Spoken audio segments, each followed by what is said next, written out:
L'entrepôt du bricolage, filiale du groupe Samsey, vous présente Si on parlait.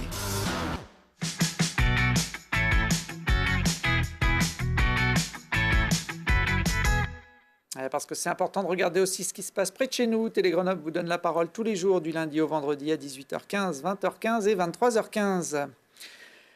Aujourd'hui, avec nos invités, on va s'intéresser aux particules d'antimatière, faire le point sur la situation des migrants en Isère et découvrir la programmation d'un nouveau festival dédié aux films d'aventure vécus.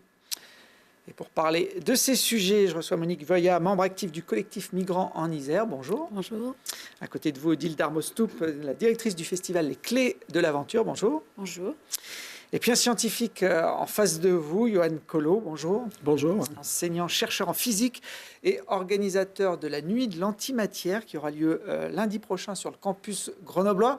Je vais être honnête avec vous, quand j'ai vu arriver le communiqué il y a quelques jours à la rédaction de Télé Grenoble, une soirée festive sur l'antimatière un lundi 1er avril, j'ai cru une blague. Ah, je crois que plusieurs ont dû croire à une blague, mais non, c'est bien réel. Il n'y a pas de poisson d'avril non, dessous. Absolument pas, non.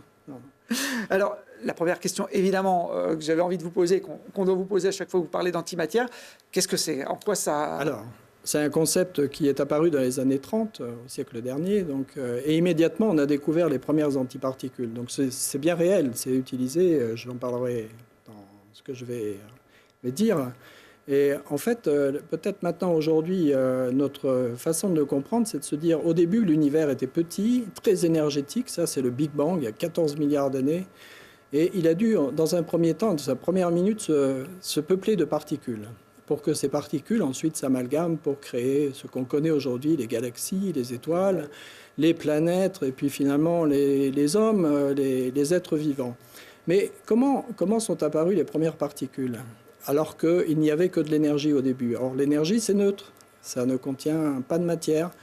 Eh bien, maintenant, on le sait depuis ces années 30, la matière est apparue en même temps que l'antimatière. La matière a une charge donnée, l'antimatière a la charge opposée, mais toutes les autres propriétés sont identiques. Donc, à partir d'énergie neutre, on crée matière et antimatière, et avec de la matière et de l'antimatière, on recrée de l'énergie. En fait, c'est notre meilleure façon de comprendre E égale mc2, qui dit quoi? Qui dit qu'il y a équivalence entre l'énergie et la masse. Mais comment ça marche? Avec de l'énergie, je fais de la matière et de l'antimatière. Lorsque j'ai de la matière et de l'antimatière en égale quantité, je fais de l'énergie pure. Voilà. Et ce que je voulais vous montrer aujourd'hui, parce que j'ai amené une petite expérience pour vous convaincre de la réalité des choses, c'est que ici, je vais utiliser une source de positrons, c'est l'antiparticule de l'électron. Les électrons, il y en a plein dans la matière constituée, donc j'en ai plein ici. Je vais disposer ma petite source au milieu de ce détecteur et je vais détecter l'annihilation du positron avec l'électron. Alors, pour bien expliquer cela, il faut savoir qu'au moment... On est attentif, hein. Au moment de l'annihilation, en fait, je vais créer de l'énergie pure qui va partir comme un jet, dos à dos, et selon cette direction.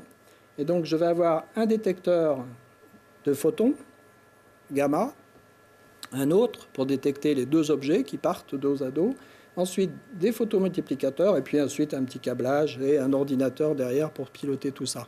J'ai amené, donc pour vos téléspectateurs, un détecteur. C'est ce qu'on voit là. Voilà, tout à fait. Dans le plan large. Un photomultiplicateur, ça c'est un objet de physicien extrêmement... Sur le travelling, il est l'objet. On va le voir. Voilà, exactement. Donc on les voit l'un et l'autre. Alors un photomultiplicateur, c'est un objet de physicien, mais qui peut détecter un photon unique, un seul photon de lumière. Donc, si vous êtes prêts, on peut... Ça ne va pas exploser. Ah non, enfin, si ça explose, je pense que je vais prendre un brevet. Mais non, il n'y a aucun risque. Voilà. Donc, je vais mettre cette petite source de positrons. Ça, c'est de l'antimatière qui est projetée d'une certaine façon, mais qui rencontre des électrons. Et on va avoir apparaître des signaux sur mon ordinateur. Sur votre ordinateur. Voilà, on voit que ces signaux, alors c'est extrêmement rapide, vous voyez, ces signaux se développent en 1 microseconde, puis disparaissent, c'est très très rapide. Et on voit qu'en fait, ces deux signaux, ces deux détecteurs sont à peu près identiques et conduisent un petit peu plus. Il faut que je fasse, excusez pour la petite expérience, voilà. Et voilà, donc conduisent à ces deux pics que l'on voit. Donc le détecteur 1 et le détecteur 2 mesurent la même chose. Pourquoi? Parce qu'en fait, les deux photons qui sont émis sont d'identique énergie et sont émis dos à dos en même temps. Voilà. Alors, je n'ai pas le temps d'en dire beaucoup plus. Si vous voulez en apprendre un petit peu plus, venez lundi nous voir ou suivez mes cours, ce qui est encore mieux. Mais voilà, donc j'espère vous avoir convaincu. Alors, évidemment, si j'enlève la source, l'effet disparaît. Je reviens. Alors là, ça reste parce qu'en fait, j'ai un enregistrement mais là, ça ne bouge plus. Ça ne bouge plus. Donc, j'ai gardé en mémoire le dernier événement enregistré. Et cette antimatière, si j'ai bien compris, elle n'existe pas vraiment au niveau naturel Alors, voilà.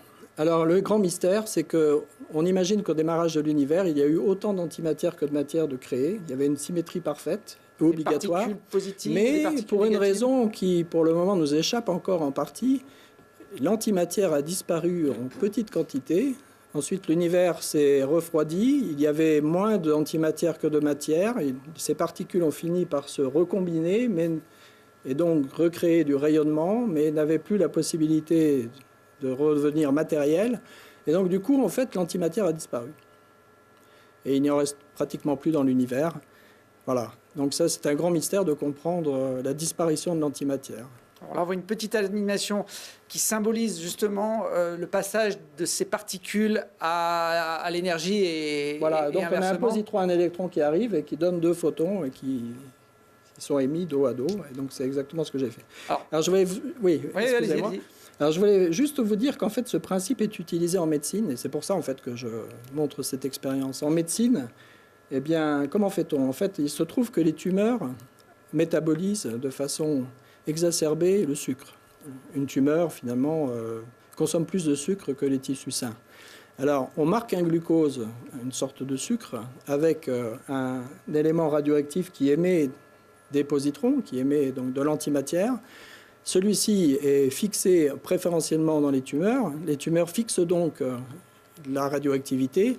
On image cette radioactivité et on détecte ou pas les tumeurs. Et au fond, ce que j'ai mis au milieu, là, tout à l'heure, c'était peut-être une tumeur, c'est-à-dire une tumeur qui émet plus de radioactivité. C'est la tomographie à émission de positrons. 1 demi-million d'examens réalisés chaque année, 150 scanners TEP, tomographie émission de positrons, dans les hôpitaux français. C'est un des moyens de diagnostic du cancer les plus puissants. Cette antimatière, si elle n'existe pas de façon naturelle, je crois que vous, les scientifiques qui travaillez sur les particules, vous êtes capables de la recréer ou de... Oui, tout à fait. Donc on la recrée dans des collisions qui ressemblent de très près à ce qui s'est produit lors du démarrage du Big Bang, dans la première minute, au travers de collisions de protons-protons à très très haute énergie au CERN, dans 4 détecteurs. LHCb, Atlas. Moi, j'appartiens en fait à la collaboration Atlas, CMS et ALICE. Voilà. Et dans ces expériences, on peut créer effectivement de l'antimatière et l'étudier finement avec des caractéristiques différentes. Voilà. Le CERN, c'est un peu le grand frère du synchrotron de Grenoble. C'est tout à fait. À Genève. Et le CERN également fait des anti-atomes d'hydrogène. C'est le seul endroit au monde où on peut faire de l'anti-hydrogène. Voilà, il y a quelques images de votre outil de travail, un bel outil. Tout à fait. Vous nous avez donné des applications concrètes pour le domaine de la recherche. Cette expérience, d'ailleurs, vous la proposez aux lycéens de la région. Oui. Lycéens plutôt scientifiques quand même, j'imagine. Classe S. Classe S, voilà. Mais par contre, lundi soir, ce sera ouvert à tous les publics, oui, cette nuit de l'antimatière. Oui, tout à fait. Donc c'est une nuit. Alors c'est la 6e édition en fait de cette nuit. On a commencé en 2011. Cette année, la nuit est nationale. Elle va être en multiplex avec une dizaine de sites. Elle est portée par le CNRS qui en profite pour fêter ses 80 ans et la Société française de physique qui est encore plus vieille. Voilà. Et donc, cette année, on a choisi l'antimatière et on va tout expliquer sur l'antimatière. En première partie scientifique avec Michel Dozer qui vient du CERN, qui est l'un des porte-parole d'une expérience sur l'antimatière au CERN, quelqu'un de très clair. Ensuite, on a toujours une partie festive et ludique, dans laquelle on va aller visiter le CERN, on va aller visiter d'autres laboratoires, mais on va jouer aussi quiz, il va y avoir des remises de prix, voilà. Et enfin, on termine toujours à Grenoble par de l'art. C'est-à-dire, cette année, on aura une performance dansée par un groupe de hip-hop, Next Tape, qui est un groupe formidable, qui monte. C'est eux qu'on voit là, en train de danser de façon plutôt sportive. Voilà. Next Step, donc si vous voulez devenir un peu plus intelligent en comprenant le fonctionnement de l'antimatière et puis passer une soirée plutôt sympa et originale, c'est à l'Amphi-Veil sur le campus. Tout à c'est fait. Le grand amphi. Alors par contre, gratuit bien évidemment, mais obligation d'inscription. Donc connectez-vous sur Antimatière à Grenoble. Antimatière à Grenoble, ça suffit. Vous trouverez, maintenant on est référencé dans plusieurs sites et vous trouverez le moyen de vous inscrire. Alors faites-le vite parce qu'il y a une petite pression d'inscription. On va remplir l'Amphi-Veil, c'est sûr. Il y a de la place dans l'Amphi-Veil, mais c'est vrai qu'il y a pas mal de monde intéressé par les sujets scientifiques à Grenoble. Il y a le site web qui s'est affiché tout à l'heure. Monique Voyer était attentive. Le monde de l'enseignement n'est pas inconnu pour vous. Vous y avez fait toute votre carrière. Je rappelle que vous avez été pendant 15 ans, je crois, à la tête du principal syndicat d'enseignants, le SNES. Aujourd'hui, vous vous impliquez notamment dans l'accueil des migrants. Vous faites partie du collectif très actif en Isère.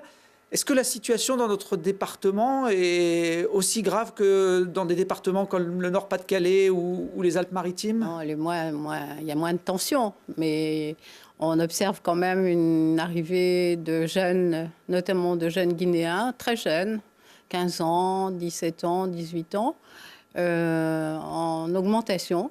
Et ça pose un problème, évidemment, de la qualité de leur accueil.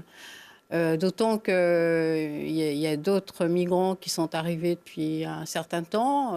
Il faut qu'ils attendent très longtemps avant de savoir s'ils ont le droit à l'asile. Il faut qu'ils attendent très longtemps avant de savoir s'ils vont avoir un titre de séjour.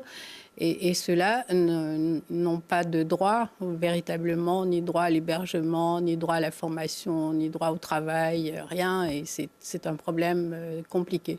Et pour les jeunes qui arrivent, ceux qui sont mineurs vont sans doute être scolarisés, mais pas tous. Et la majorité qui ne sont pas reconnus mineurs par le conseil départemental, eh bien là, ils sont dans l'errance totale et ils sont sans droit. Donc, quiconque a un souci de l'humain fait en sorte qu'ils puissent être accueillis. Il y a beaucoup de solidarité, il y a beaucoup de citoyens solidaires qui les accueillent chez eux. Mais on est face quand même à une politique d'État défaillante du point de vue de l'hospitalité, volontairement défaillante. Parce qu'un des axes de cette politique, c'est quand même de chercher à expulser un maximum de jeunes et de moins jeunes, de familles, en leur créant les pires difficultés. Et ça, c'est quand même très difficile à accepter humainement, quoi. Il y a un an, avec ce collectif, selon les images qu'on voit, vous manifestiez dans les rues de Grenoble contre la loi Asile et Immigration. Une loi qui avait quand même, sur le papier, quelques vertus, réduire les délais d'instruction, améliorer l'accueil des étrangers admis au séjour.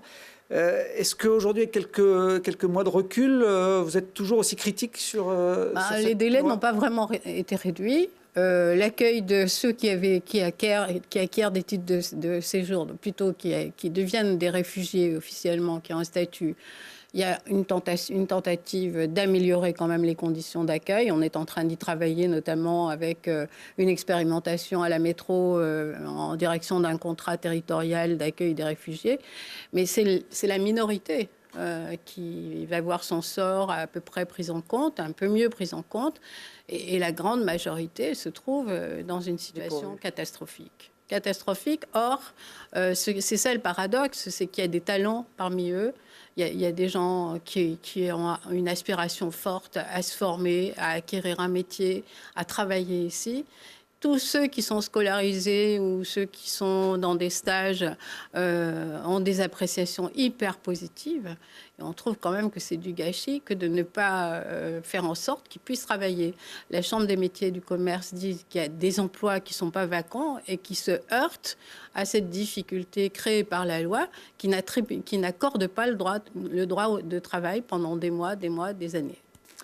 Aujourd'hui, ce sont les associations, notamment en Isère, qui prennent un peu le devant par rapport aux carences de l'État que vous dénoncez. Là, on voit quelques images du point d'eau, un point d'accueil de jour pour toutes les personnes en difficulté. Il y a beaucoup de migrants, notamment originaires d'Afrique, qui sont dans ce lieu à Grenoble. Vous êtes capable d'estimer justement le nombre de personnes, de migrants en difficulté sur notre département? Non, c'est très difficile, d'autant que la préfecture ne nous donne pas de chiffres. Or, c'est elle qui serait la mieux placée pour nous indiquer le nombre. On voit quand même que c'est plusieurs centaines. Et puis, tous ceux qui attendent pendant 3 ou 4 ans un titre de séjour, ils sont là. Et ça se cumule avec ceux qui viennent d'arriver. Donc, il y a effectivement une difficulté d'accueil. Il n'y a pas assez d'hébergement. Il y a une partie des demandeurs d'asile qui devraient être hébergés qui ne sont pas hébergés et qui sont hébergés par les collectifs citoyens de l'Isère. Chez l'habitant? Chez l'habitant, dans le Trièves, à Lamure, voilà. Mais ça veut dire pour eux des déplacements importants, puis ça veut dire surtout de l'oisiveté, quoi. Et donc ça ne convient pas. C'est pas un accueil, c'est pas une hospitalité. Donc nous, on dit simplement, d'accord, il y a des gens qui arrivent, ils sont là, ils vont pas repartir. Le président de la République l'a dit d'ailleurs. Il dit, on sera toujours confronté à des vagues d'immigration. On le sait. Donc autant, au lieu de faire l'autruche, essayons de prendre en compte, à bras le compte, prendre cette question fortement, et puis prévoyons des dispositifs qui permettent de leur donner une vie normale et surtout qui sont très, très en capacité de devenir autonomes très vite. Les jeunes qui travaillent, il y en a, quand ils ont le droit de travailler, ils peuvent se loger tout seuls, ils vivent normalement dans la cité, et d'autant qu'ils ont une envie d'intégration qui est assez extraordinaire. Le nombre de migrants qui sont bénévoles dans les associations, c'est considérable. Et ils témoignent de leur envie de s'insérer dans cette culture. Et ils disent tous la même chose. On a fait une enquête, on a posé la question, mais est-ce que vous avez envie de repartir? Est-ce que vous avez envisagé de repartir dans votre pays? La réponse est toujours la même. Non, parce qu'on sait pourquoi on est parti. C'est jamais facile de quitter le pays, donc on a de bonnes raisons d'être parti. Et surtout, on part à vide. Puisque ils sont ruinés en général. Ils sont ruinés, ils sont encore plus pauvres que quand ils sont partis. Donc nous on dit, voilà, créons une hospitalité différente et puis donnons-leur aussi le droit à la mobilité. Le jeune qui anime l'équipe de foot de la Pardap nous a dit l'autre jour un truc fort. Il nous dit, mais moi je veux bien repartir si je peux revenir et si je peux aller et venir comme vous. Voilà, c'est quand même simple. Donc, essayons d'avancer dans cette voie-là. Il n'y a pas de danger à accueillir. Notre pays a su accueillir à bien des périodes. Et bien, aujourd'hui, on est incapable de faire ça. Alors, ce sera la thématique de ce week-end à Autrans, puisque avec toutes les associations de ce collectif... Avec la Ligue de l'enseignement, qui est un nouveau partenaire, qui s'engage aux côtés sur ces questions-là. C'est très important, parce que c'est tout le monde de l'enseignement aussi. Et puis, avec tous les collectifs citoyens solidaires qui seront nombreux, il y a 300 personnes qui sont inscrites. On ne peut plus en accueillir, d'ailleurs. Et il y aura parmi eux 70 migrants qui viendront témoigner aussi à la fois de leurs difficultés, mais de leurs attentes et puis aussi de leur bien-être ici. Parce que malgré la difficulté, ils reconnaissent qu'ils reçoivent un accueil, au moins des associations, bienveillants et attentifs. Donc, c'est le 30 et le 31 mars à Autrans. Et puis, il y aura Michel Agier, qui est un chercheur renommé sur ces questions-là, qui viendra aussi donner quelques éclairages. Mais il y aura un gros travail d'atelier parce qu'on veut absolument sortir de cette rencontre avec de nouvelles propositions sur l'hébergement, le droit au travail, sur la vie ici. Et interroger aussi à cet égard nos collectivités. Nous sommes dans une ville qui fait partie du réseau des villes accueillantes, Grenoble. La métropole fait une démarche dans ce sens. Les minoritaires du département viennent de faire 30 propositions pour mieux accueillir les mineurs isolés. Avec toutes ces forces, on devrait quand même être meilleur. On espère que ça suivra. En tout cas, ce week-end, il y aura beaucoup de bonne volonté à Autrans pour réfléchir à la question dans le cadre de ces rencontres pour l'hospitalité.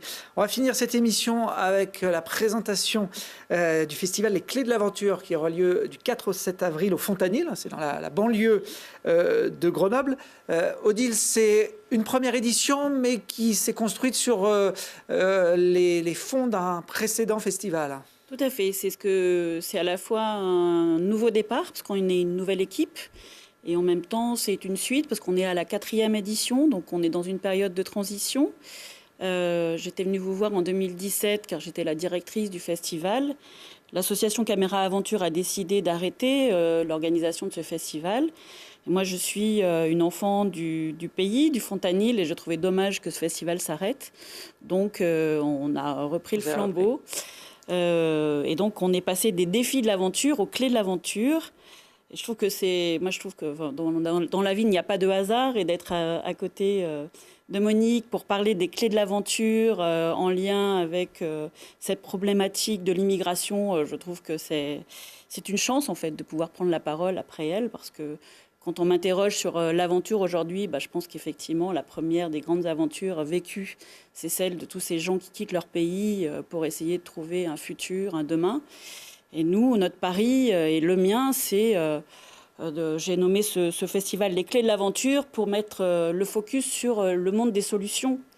Parce que je trouve que c'est important, justement, de montrer toutes ces belles initiatives qui existent et d'espérer en notre humanité. Alors, on côtoie les scientifiques. Tout à l'heure, on avait un débat riche et donc on est sur ce plateau face à une partie de la richesse de l'être humain.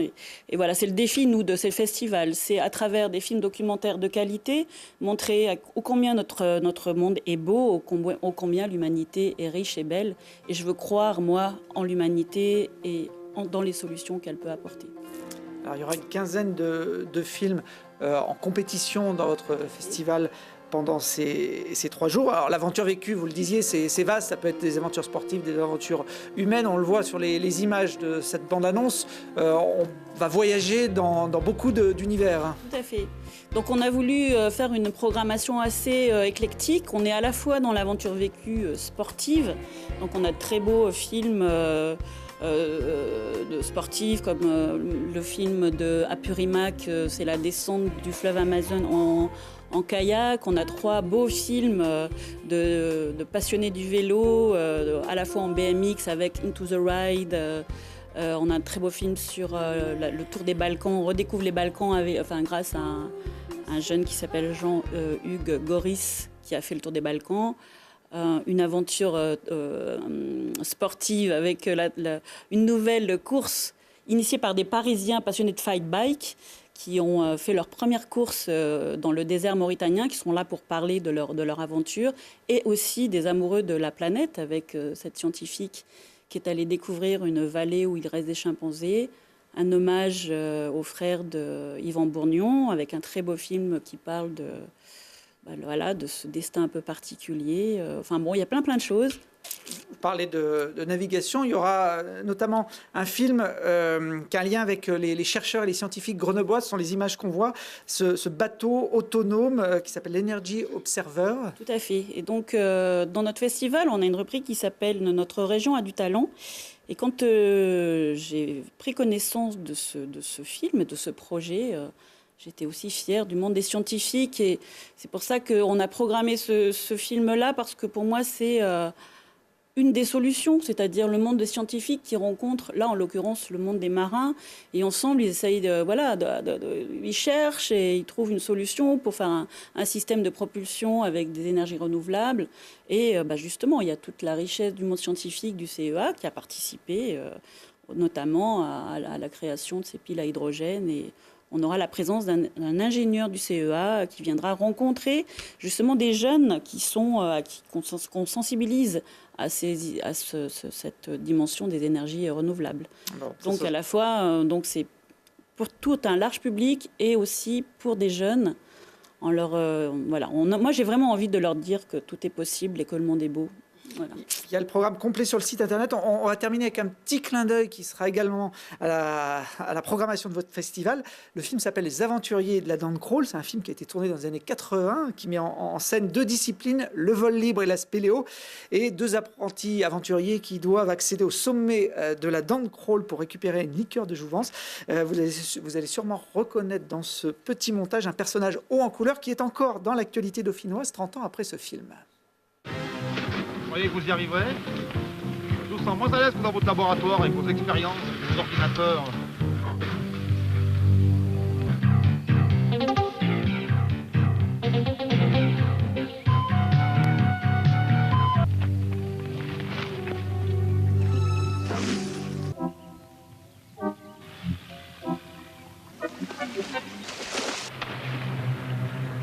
Pas de bobo, monsieur Bernard?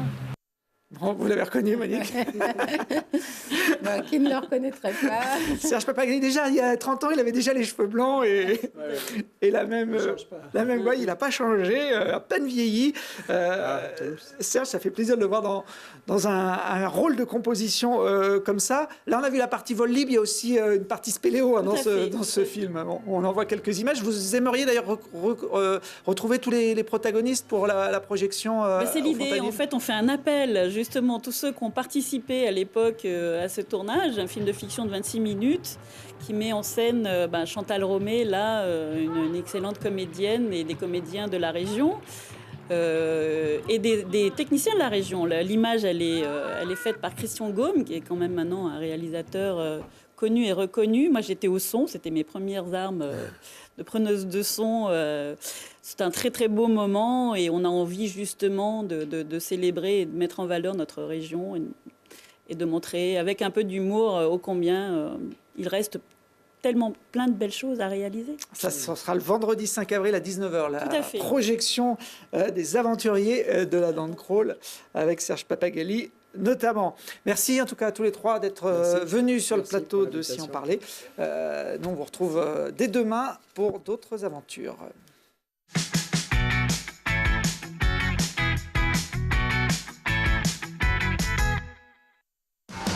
L'entrepôt du bricolage, filiale du groupe SAMC, vous a présenté Si on parlait.